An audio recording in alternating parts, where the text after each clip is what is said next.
क्या आप किसी ऐसे इंसान को जानते हैं जो अपने टॉक्सिक रिलेशन का रोना बार बार आपके सामने आकर रोता तो हो, लेकिन फिर भी उस इंसान को छोड़ नहीं पा रहा हो, या अपनी जॉब से बहुत परेशान हो, नई जॉब के लिए आपकी हेल्प मांगता हो, लेकिन जब भी आप उसके लिए जॉब देखकर उसे बताते हैं तो वो कोई बहाना बना देता है।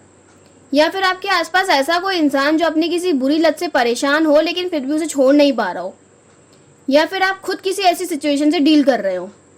जब हमें पता भी होता है कि बदलाव हमारे लिए अच्छे हैं, फिर भी हम बदलना क्यों नहीं चाहते हैं? इसके पीछे कुछ साइकोलॉजिकल रीजंस होते हैं। चलिए डिस्कस करते हैं। पहला रीजन होता है स्टेटस क्वो बायस या कंफर्ट जोन का ट्रैप, यानी कि जैसा चल रहा है वैसा चलने दो वाला एटीट्यूड। हमारे दिमाग का डिफॉल्ट मोड होता है जो चल रहा है उसे चलने दो, क्योंकि उसमें मेहनत कम लगती है। बदलाव के लिए दिमाग को नए न्यूरल पाथवेज बनाने पड़ते हैं जिसमें एनर्जी खर्च होती है, और हमारे दिमाग का डिफॉल्ट मोड होता है लेजीनेस। इसका एग्जाम्पल होते हैं वो लोग जो रेगुलर लाइफ में किसी स्पेसिफिक चीज या इंसानों के साथ ही फंसे रहते हैं, चाहे इससे उनका mental health, body, relation, personal growth या फ्यूचर ही क्यों ना खराब हो रहा हो।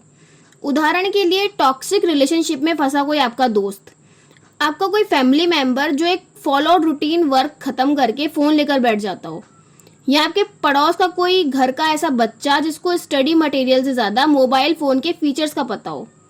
इन लोगों के लिए टॉक्सिक रिलेशनशिप, मोबाइल फोन की स्क्रीन या आपकी 9 to 5 की जॉब एक कंफर्ट जोन की तरह होती है जिससे वो निकलना नहीं चाहते हैं, और उन्हें कभी कभी खुद भी पता नहीं होता कि वो इससे निकल क्यों नहीं पा रहे हैं।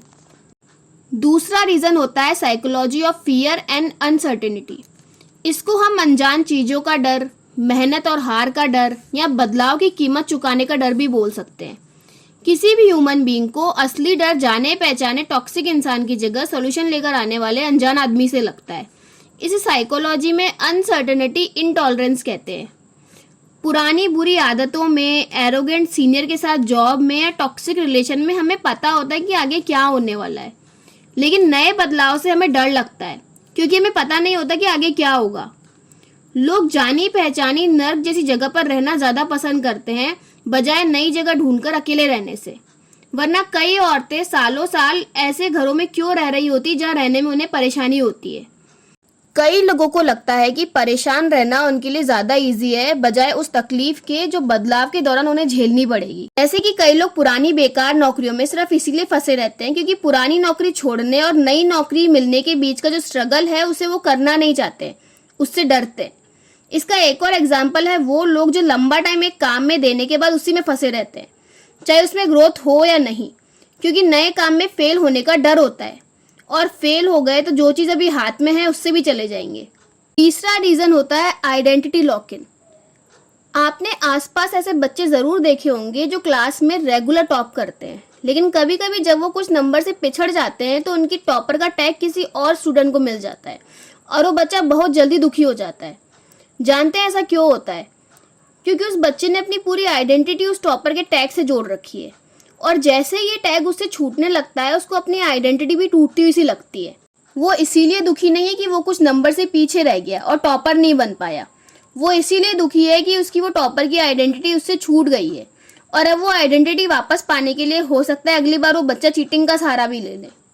इसी तरह वो लोग जो बोलते हैं कि वो बचपन से ही गुस्से वाले हैं या स्ट्रांग हैं या लेजी हैं, वो भी अपनी खुद की बनाई हुई इस तरह की आइडेंटिटी में इस तरह लॉक इन हो जाते हैं कि जब कभी खुद को बदलने की बात आती है तो इनका ईगो ढेर सारे एक्सक्यूज दे देता है, लेकिन उस पर्सन को अपनी बनाई हुई इस इमेज से निकलने नहीं देता है। अगर आप एक और बिल्कुल रियल लाइफ रिलेटेबल एग्जाम्पल से समझना चाहें तो अपने उन दोस्तों या आसपास के लोगों को याद कर लीजिए जो आए दिन अपनी इंस्टा स्टोरी या व्हाट्सएप स्टेटस पर स्वैग वाले स्टेटस लगाते रहते हैं, लेकिन उनकी जिंदगी आपसे उधार लिए पैसों पर चल रही है। चौथा रीजन होता है सेकेंडरी गेन्स और विक्टिम मेंटेलिटी।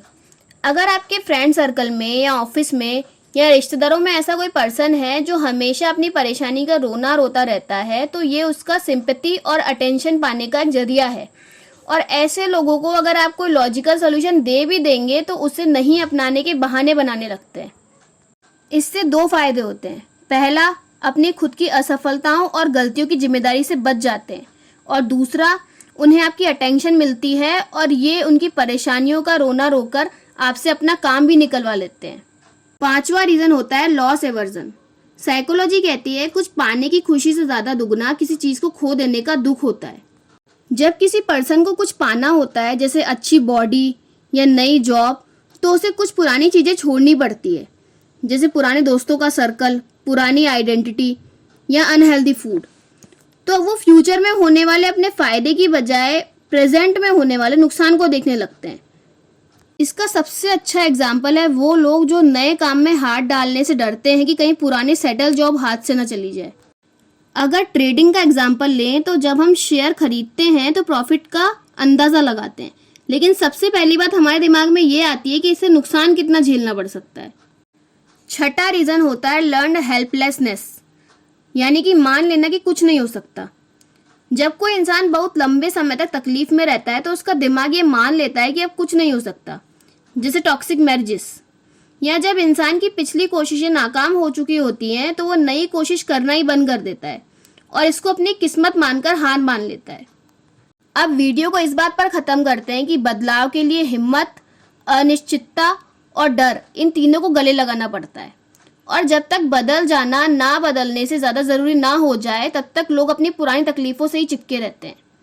तो कुल मिलाकर हमारा कंफर्टेबल जोन का लती दिमाग नई चीज़ों का डर और हमारा ईगो में बदलने नहीं देता है। अगर आपके आसपास ऐसा कोई इंसान है जिसको रियलिटी चेक की ज़रूरत है तो उसके साथ इस वीडियो को ज़रूर शेयर कीजिए और अपनी मेंटल हेल्थ का ख्याल रखिए। सी यू इन नेक्स्ट वीडियो।